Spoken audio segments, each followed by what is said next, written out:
You're treating it like Carrot Top. Like this movie is the equivalent of Carrot Top. A lot of imagination, but most of it sucks. You're not funny, Carrot Top. Fucking sweet pecs, though.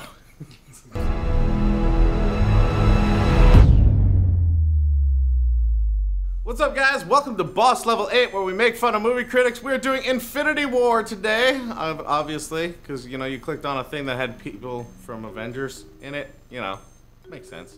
But we did actually get this review on Twitter from one of our subscribers, a guy named James Edwards, hit us up and said, you have to do this one's right up your alley. And then two other subscribers of ours commented, confirmed they read it. Was it Craig Nelson and Brandon Allen both were like, you have to do this one. So apparently this one's crazy. We're gonna read it together and we'll see how messed up Richard Brody was in his review. Before we start that, if it's your first time here and you like what you see, hit the subscribe button and the little bell right next to it so you can be notified when we have new videos. Now let's see how dumb this Infinity War review is. I'm not excited. Avengers Infinity War is a very peculiar movie. It's not. A really bad start, Holmes. It runs for 2.5 hours, and its spectacular action, effects, histrionics, and noises fill big screens and cavernous theaters with their colossal churning and yowling. Yet, its rolling action is beside the point. But enough about a large portion of the movie. Serving mainly to illustrate the movie's main idea, to give each one of its dozens of characters from the Marvel Cinematic Universe a few moments to shine. In the well-worn divide between plot-driven dramas and character-driven ones, Avengers Infinity War falls strangely and surprisingly into the latter category. I guess it's weird. So it's strangely and surprising that this is character-driven, which makes no sense because there's, what, like 19 movies before this one that developed characters? It makes complete sense to have it character-driven. We've been developing these characters since, what, 2008? Was that the first one? 2002? I don't even remember the fuck. It's so long ago, I don't even remember when it was, and we've been learning about these characters. If it was plot-driven, that would be weird. That would be strange and surprising. For that matter, although there's nothing small scale about Avengers Infinity War, it only resembles a movie. But it turns out, it's a barbecue potato chip. Delicious! It comes off not even as a single drama, as a self-contained and internally structured narrative, but rather as a big screen 2.5 hour variant on a single episode in a television series, which makes a lot of sense considering there's a shit ton of these movies leading up to it, like a series that is culminating. Avengers Infinity War would make little sense in the absence of its pack of predecessors. Yup. This was done for the first time ever. The intention of this was not to make it so you can understand it without all the other stuff. That was not the goal. You can't do that with 30 main characters. It just kind of doesn't work. Otherwise, the movie would be like forever long. Like people would come out of the movie and they'd be like, how is the movie? You'd be like, I lost my job. It'll be like watching Battlestar Galactica again. Its characters aren't introduced, they just show up because they were already introduced in a bunch of other movies. Am I gonna have to keep saying this? This is dumb. It's really annoying me. And their behavior is entirely defined by the template set for them in other movies. Yes! Yes, Queen! Ah! Not only does Avengers Infinity War presume that viewers have seen all the preceding films in the Marvel series, but worse, it presumes that they've thought about them afterward. They have! We have! That's the thing they did! The insubstantiality of the film isn't due to the infinite yet flimsy malleability of CGI gimmickry, but instead to the dispersion of its drama throughout the many cinematic installations set in the Marvel Cinematic Universe. Man, that was a mouthful of bullshit. Let's keep going. The significance of nearly every scene is outsourced to one of the previous movies in the series. Is this whole thing gonna be, I didn't watch all the other shit? I wasn't ready? I wasn't ready for the thing? Is that what it is? Like you're playing the championship game and you didn't play any other games or do any training? Yeah, it's to be expected that you suck. Also, sports. What's more, Avengers Infinity War seems built to be seen and re-seen. The directors, the brothers Anthony and Joe Russo, packed the film's transformations and effects into vertiginous camera plunges and surges and swish pans, winks and asides, a realm of sheer visual complexity, waiting to be parsed in detail on repeated viewings, which they often do with their other movies, and why people watch them over and over again, and why they can expect that we've seen the other movies and that we've thought about them afterwards.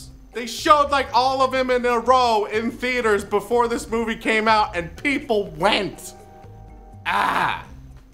Also, James Edwards, thank you for being a subscriber, but fuck you for making me read this. If the Russos don't offer a substantial quality of imagination to fill out the mental space of the movie's running time, or for that matter, of any one of its scenes or even shots, they at least offer a generous, even a profuse quantity of it. It's a lot of imagination that didn't work? Is that what you just said? So the substantial quality of imagination didn't fill it out, but there was plenty. Yeah, you just said that there was a lot of imagination, but none of it worked. You're treating it like Carrot Top. Like this movie is the equivalent of Carrot Top. A lot of imagination, but most of it sucks. You're not funny, Carrot Top. Fucking sweet pecs, though. Nonetheless, with dozens of characters popping in and out of the action, and the storyline absurdly extended to create enough little slots for each character to get a one-line aria written in the universal language of snippy screenwriter ease, the actors hardly seem like they're there at all. They're only given celebrity cameos. Yeah, because you have to fit 30 main characters in the fucking movie. And also, they already didn't have the cameos, because they all had their own movies, which you should have watched before you watched this one and then started making reviews. Stupid. None of the dramatic threads has any psychological impact, with one exception. The ongoing struggle of Bruce Banner to bring out his inner Hulk. That's the only thing that worked for you? Oh my god. There's like people holding people as they die, and you're like, you know, the only struggle I could really deal with was like Bruce not being able to Hulk out.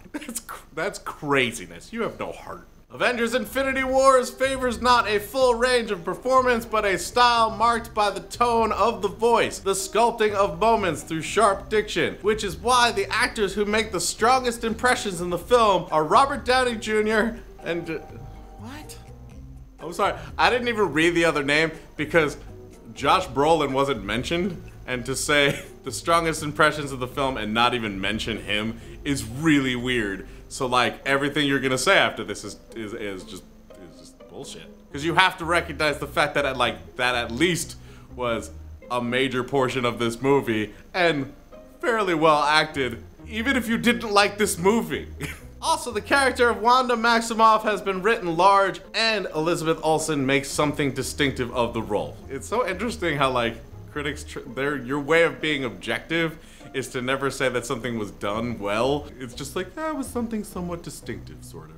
You know, yeah, you kind of noticed her a little bit, sort of, kind of. You know, you can't hit on a girl like that. I'll tell you that much. You can't walk up to a girl in the room and be like, you are the most somewhat distinctive woman, sort of, that I've ever seen currently.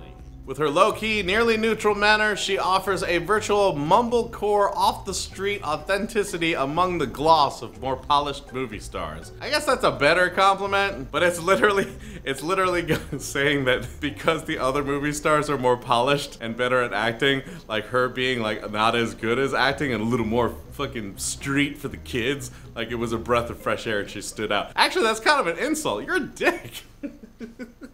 Then there's that ending. The movie feels like a 2-hour-long setup for a single sprint of conflicts that offer unexpected reversals. T'Challa, as he promised at the end of Black Panther, makes good on his plan to open Wakanda to the world. And when the other heroes are in need of allies to defeat Thanos, he invites them in. At first, the ingenuity of Wakandan technology and strategy prevails, but then things go haywire there, as they do elsewhere in the universe. Thanos wreaks... This is like if Avengers Infinity War was a Saturday Night Live skit that they didn't know how to end, and so you're just ending it with your dialogue about how it ended, and then it's like 5 years later or whatever. Thanos wreaks havoc and leaves a trail of misery in his wake. And the most powerful impression left by the movie overall is its sense of bewilderment and betrayal, of mightily mournful and unreconciled desolation that feels inescapably like an elusively emotional transcription of the current American political landscape. No one has ever told you that run-on sentences are not great. But anyway, this has nothing to do with politics. It's more of a social thing.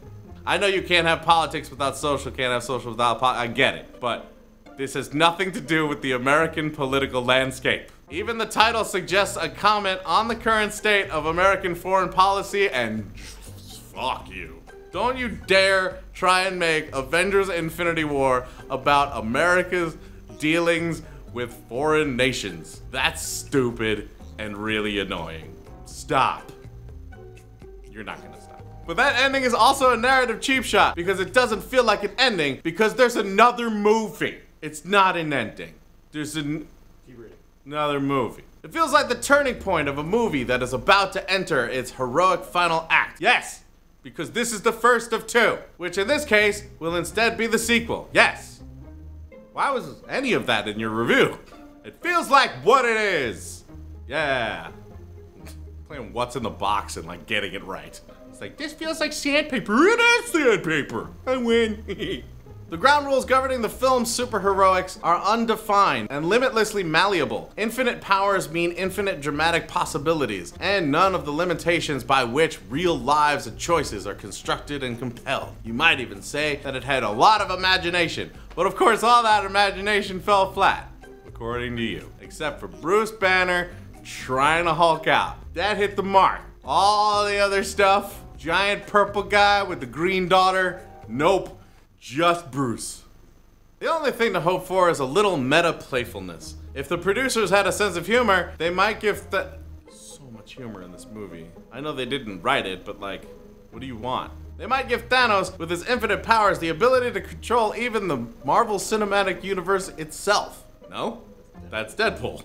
And honestly, if there wasn't so many people fighting over characters and bullshit, maybe we could have had that, but we couldn't. So we got this, which is amazing that they were able to do this at all.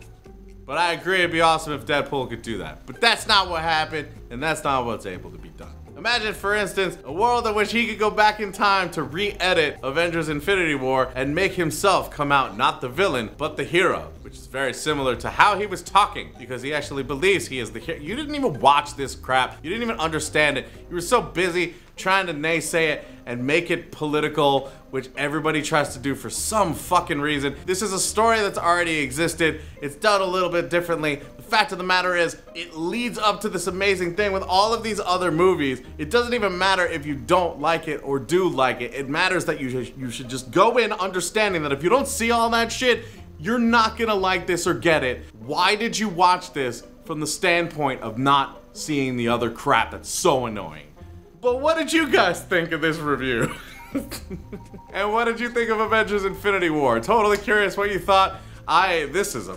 Oh man, James Edwards, thank you for the review. If you guys want to give us reviews that you find on other movies, we will happily do them if they're fucked up enough, and this one definitely hit the mark. Feel free to follow us on Twitter. It is @BossLevel8, and you can tweet us a review if you find one on any of the movies that come out, and we will hopefully do them in one of our episodes. And if it's your first time here, make sure you hit the subscribe button and the little bell right next to it so you can find out when we got a new video out. And until we see you next time, geek out and game on.